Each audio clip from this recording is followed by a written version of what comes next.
መኪናዎችን ይፈልጋሉ።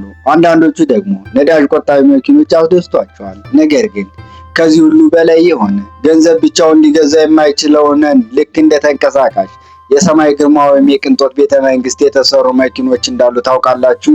አስቡት። በመንገድ ላይ እየነዱ ሲሄዱ መኪናው ድምፅ አያሰማም። ከመሬት በላይ እንደሚንሳፈፍ አየር ላይ እየተንቀሳቀሰ ነው የሚመስሉት።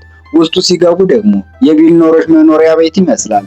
የከዋክብት ስብስብ በሰማይ ላይ እንዳለ ሁሉ የጣሪያውን ክፍል በሺዎች የሚቆጣጠሩ ከዋክብቱን መመሰል ይቻላል። መብራቶች አብረቅራቂ ውበትን ይፈጥሩለታል። ግን ጥያቄው ይህ ነው፣ እነዚህ መኪኖች መንዳት ምን ይመስላል? በውስጣቸውስ ምን አይነት ሚስጥራዊ ቴክኖሎጂ ተደብቀዋል?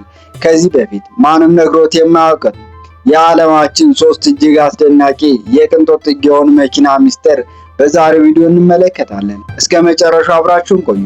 ምክንያቱም የመጨረሻ የመኪና ቴክኖሎጂ የሚያሳየን ፈጽሞ ከዚህ ዓለም ከአሁን በፊት ተሰርቶ የማያውቅ ነው። ቁጥር 1 ላይ የምናየው የብሪታንያው የቅንጦት አርማ የሆነው ሮልስ ሮይስ ስፔክትሪ ነው።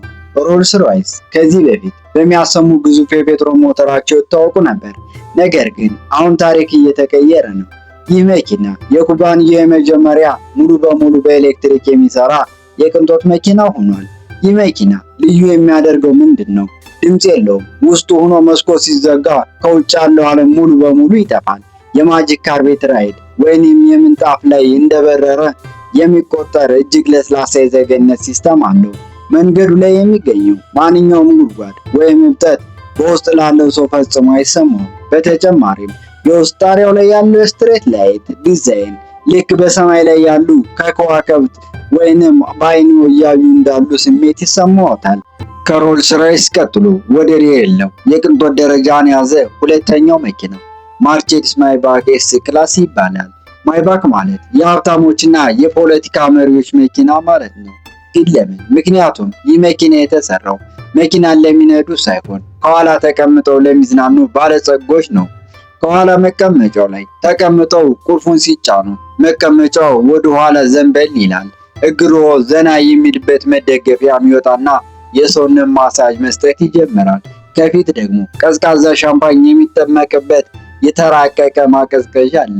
ከዚህም በላይ የመኪናው በር በቁልፍ ብቻ ሳይሆን ራሱ በእጆ ሲያንቀሳቅሱት በስማርት ሲስተም በራሱ ይከፈታል።